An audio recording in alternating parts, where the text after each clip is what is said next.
Hey y'all, God bless. Welcome back to my channel. It's Yari here. Dios le bendiga a todos. Bienvenidos para atrás a mi canal. Este video va a ser un poquito diferente, va a ser un poco más personal. Me han sugerido muchas veces este video en mis redes sociales y ya ha pasado un poquito de tiempo. You guys have suggested this video many times through my social media and I'm finally doing it. I know I've taken some time. My baby or my toddler, whatever, she's still my baby. She's already a little over a year, so it's been a little over a year since my labor experience, but I can literally still remember this day like if it was just yesterday. Like, it was so impacting. So yeah, this video is going to be bilingual. I'm gonna try to vary my videos.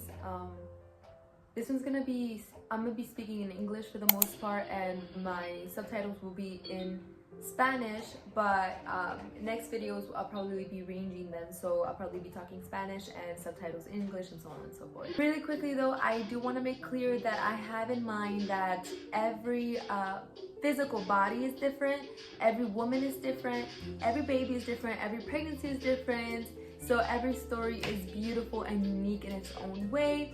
And I am not in any way trying to say that my experience is any better than anybody else's, or that my preferences or my decisions are in any way better or the best choice or so on and so forth. I am just simply explaining my experience. Before I get onto my story, I do want to raise awareness real quickly. If you're watching this video and you believe in a God of power, in a God of miracles, I want you to please unite with me in prayer for all those women who desire profoundly to be mothers, but for any unknown reason they are told that they cannot conceive. I want you to please keep them in your prayers. I believe in a God of power. I believe in a God of miracles. I know that the same God that did those miracles in biblical times is the same one we serve today. Therefore, if we unite in prayer, I know that He could do it. So I do want to talk a little bit about pregnancy, just a little summary, because I feel like pregnancy has, you know, a huge impact on labor and delivery. If you know me, you know I had a really smooth pregnancy, thanks to God. It was really smooth. Like no vomiting, no nausea, thanks to God. Like, really, I thank God for that. I did stay informed because 75% of the things that women would come up to me to tell me that was gonna happen to me during my pregnancy did not even happen to me. So I would just say, you know, not all the things that women tell you are gonna happen to you is gonna happen to you. Because like I said in the beginning, every woman is different, every body's different, every baby's different, every pregnancy is different. Therefore, every experience is literally different. I stayed as informed as possible. And I just really took care of myself, honestly. I took care of myself as best as possible. I ate healthy, not like a strict restricted diet, not like that. It was more like a healthy feeling diet. And I worked out during and before pregnancy, so I just had a really smooth pregnancy. I would also say prepare yourself mentally through prayer. I really did this because I had a birth plan, and my birth plan was to have my baby unmedicated. Like, by preference, I'm not pushing this on nobody, you know, I'm just saying by preference, I just really wanted a natural labor, like, and delivery. Like, I just really wanted to have my child unmedicated, no epidural. So I just really prepared myself mentally during pregnancy through prayer. I would just talk to God heavy. I would tell God, you know, like, give me the strength. I would think of biblical times, you know, and how women gave birth during those times. I'm pretty sure there was no epidural. Therefore, I felt like if they could do it, I could do it too. I would just tell myself, like, really, like, self-affirming, motivating things, like, I could do it. And one of the things that really helped me too was my mom. My mom, she had the 5 of us. Yeah, we're 5. She had the 5 of us unmedicated with no epidural. So she was a huge motivation to me. Like, I would just think about her. I'm like, my mom, she's a strong woman. Like, she did this, you know, she had 5 kids, no epidural, therefore I could do it too, you know. So that really motivated me, and, you know, just prayer and just affirming myself that I could do it really helped me. On to my story. I would have to start the day before. My due date though, like I just want to throw this out there, my actual due date was supposed to be January 24th. My daughter came exactly 7 days before, so she was born January 17th. The day before though, I did go into my appointment, and my OBGYN had checked me and she told me that I was actually 3 centimeters dilated. She did send me home because she said anything could have happened, like that could have meant anything. That could have meant that I could go into labor like anytime, like as soon as possible, or it could actually take up to a week or so. It just, you know, it just ranges, right?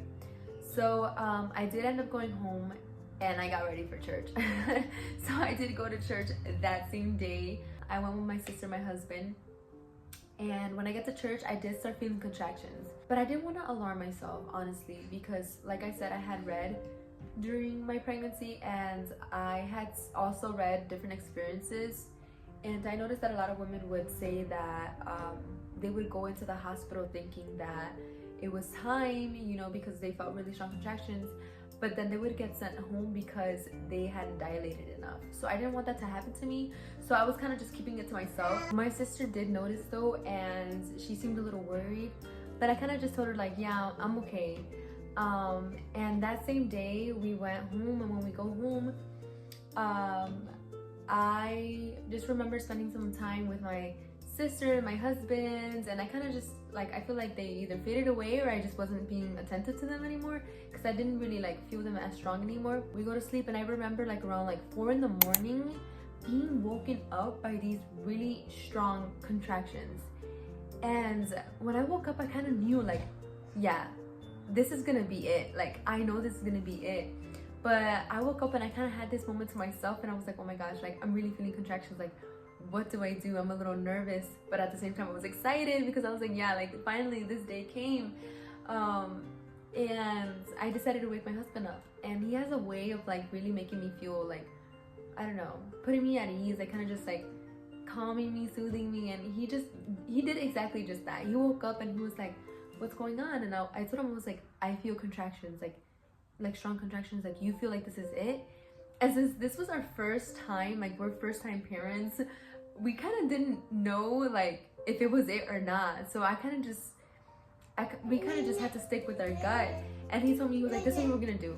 You're gonna try to rest and lay back down. If you feel this again, like you can't, then we're gonna take action. And I did exactly just that. Like, I laid back down, and I was so tired that I fell asleep for like maybe 5 more minutes, and then I instantly just woke up again because of the contractions. So I literally just wake him up again, and when he wakes up, he's like, okay, so this is what we're gonna do. And he grabbed my phone and he goes to the app and he starts tracking my contractions.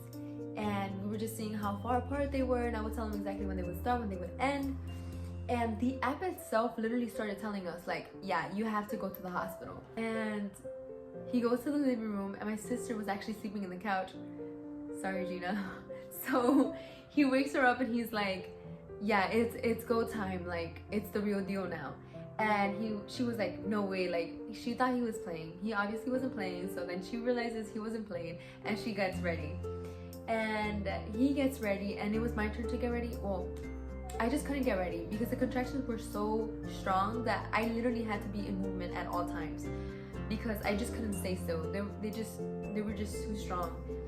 So my husband actually ended up getting me ready. And when we were all ready, my sister grabs the diaper bag, my husband grabs my hospital bag, and we go. And I remember stepping outside, and it was like really cold. It was January, so it was really cold, and we drive to the hospital. When we get there was literally nurses already ready for me, and they had a wheelchair. I sat on the wheelchair. They took me to this room, and they started monitoring my contractions. So there was literally like this screen beside me, and I could literally see my contractions. And I knew my contractions were so strong, but I could literally see it because like it was like a line graph. So my contractions would literally go all the way up and cliff, like they would just stay up there. And a nurse came inside, and she told me, she was like, if you're not dilated enough, we're gonna need to send you back home. I was like, okay, like I didn't mind, because I knew for a fact that I was dilated enough for a fact. Like, I had no doubt in my mind. I knew I was dilated enough. And another nurse came in and she checked me, and I was actually 7 centimeters dilated. So they quickly took me into another room because I literally needed just 3 more centimeters in order to start pushing and to have my baby. So when I go into this next room, when I walked in there, I just noticed how big and bright it was. Like, it was literally white. That's how I could describe it. It was just a beautiful white room. And my sister knows, she was in there, my husband too. It was just so beautiful. And I go in there and they had me lay down and stuff, but I had to get up. These contractions were so strong that I was bent over the bed, and like, I was just feeling these contractions like back to back. My husband was literally massaging my back the whole time because I had this huge back pain, like in my lower back, as I was contracting, and he was just like, I could see in his face he was so tired, but he put that aside and just started like rubbing my back the whole time. He was just rubbing my back the whole time. I was probably contracting for about an hour like that.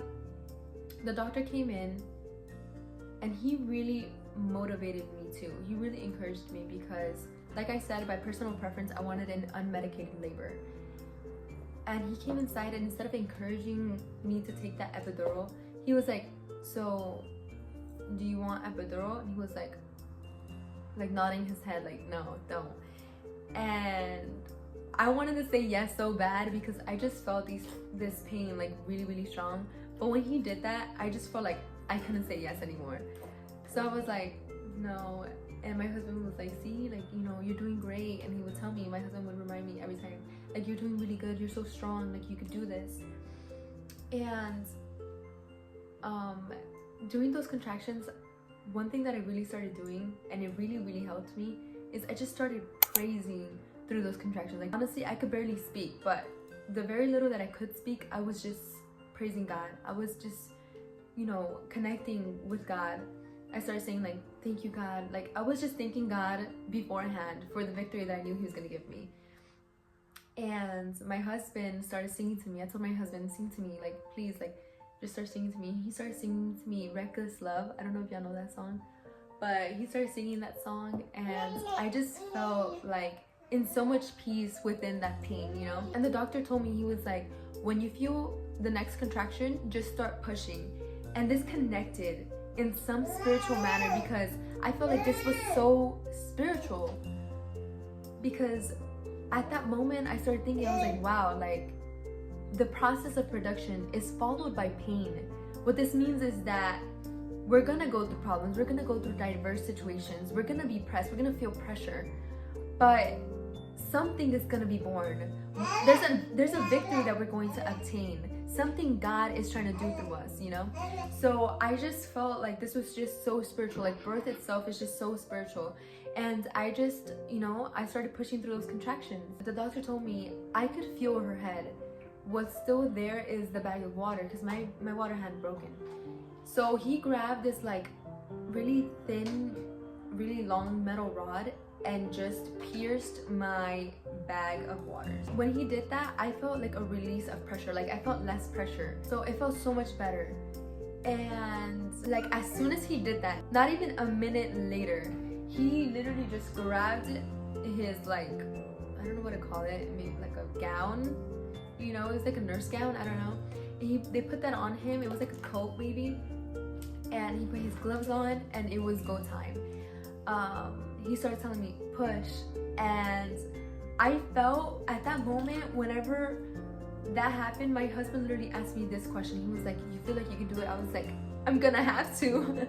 Like, I have no other choice, So I felt like I was recharged. I felt more strength. I felt like God just gave me the strength at that moment, and I just started pushing. I pushed my baby out maybe in 3 contractions. I pushed 3 times in the first contraction, 3 times in the second contraction, and 4 times in the last contraction. And I don't even remember too much of that moment because I had my eyes closed of how hard I was pushing. And I just remember hearing my husband, go baby, you got this.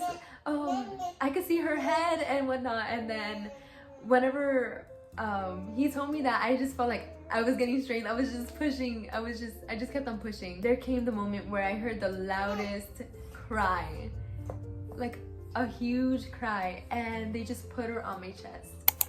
And when I felt her on my chest, I just started crying. I was just crying. It just felt like a different form of love. And I could faithfully say I felt the presence of God in the room when my baby was born. I felt God's presence. I felt God's love. I felt God's warmth. Because, you know, it's one thing, like, you know, you're created by God. But, like, being used as a vessel to make life, to create life, it's like a whole different type of love. And I was so grateful to have been able to experience that alongside my husband. He was just holding me and holding our baby, and we were just crying. My sister was crying. My sister was on the phone with my family through FaceTime, and they were crying, and we were just so happy. And that's when my baby was born at 9/25, January 17th. This little bundle of joy was just born. And I can honestly say it was just so beautiful, like how everything happened. Everybody was just so nice. Everything went, like, I could feel like now talking about it, it went by so fast, a little too fast. Like, if I could do it all over again, I would. It was just such a beautiful experience. And honestly, this is not my last, so I know I'm gonna be doing another video like this again. So just stay tuned, and thank you for watching so much. And if you have not yet subscribed, go ahead and subscribe and turn on those post notifications so you can get notified when my next video is up. I hope you guys enjoyed this video as much as I enjoyed telling you my experience. I am gonna be doing more videos back to back, as you can see. And just thank you so much. God bless. Bye.